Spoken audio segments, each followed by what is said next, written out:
Bon, d'abord, c'est la phase ultime d'un processus qui a commencé il y a près d'un mois, en termes de campagne. Nous avons vu la mobilisation populaire lors de nos déplacements à l'intérieur du pays, et également aussi à Conakry. Et il y a une volonté farouche que nous avons vue chez les populations, une volonté farouche de changement. Et aujourd'hui est ce jour historique-là qui va sceller le destin de la Guinée pour les décennies à venir, pour les siècles à venir.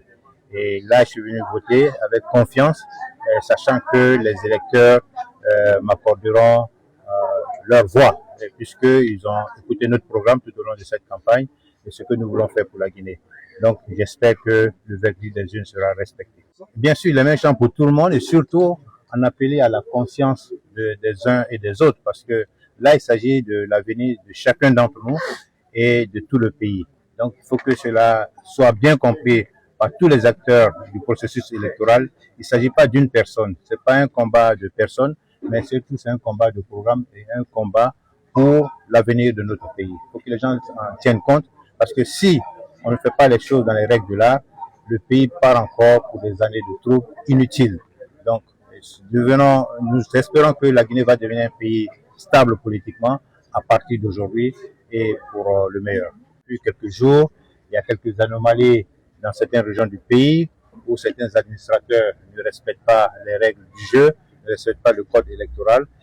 Et heureusement, la directrice générale des élections quand même a porté une oreille attentive à nos réclamations. Elle-même a appelé ces différents administrateurs, y compris ceux de l'étranger, même jusqu'à ce matin. Depuis 7 heures, nous sommes en communication pour leur demander de respecter simplement le nouveau code électoral. Pour le moment, ça s'est réglé, mais il y a tout le temps quelques petites difficultés. Mais comme nous sommes en communication permanente, elle parvient à résoudre les problèmes qui se présentent au fur et à mesure. Mais on aurait aimé que cela ne se fasse pas. Mais je salue sa bonne volonté d'aider à apaiser le processus. Mais il faut que les administrateurs à tous les niveaux fassent leur travail, y compris ceux qui sont à l'étranger dans nos ambassades. Ça, c'est aussi un point d'inquiétude, mais on va essayer de les résoudre au fur et à mesure. Leur avenir se joue aujourd'hui. Ce vote est très important. Je le répète encore, ce n'est pas une question de personne, c'est une question de l'avenir de notre pays. Donc que les gens se lèvent et viennent voter massivement.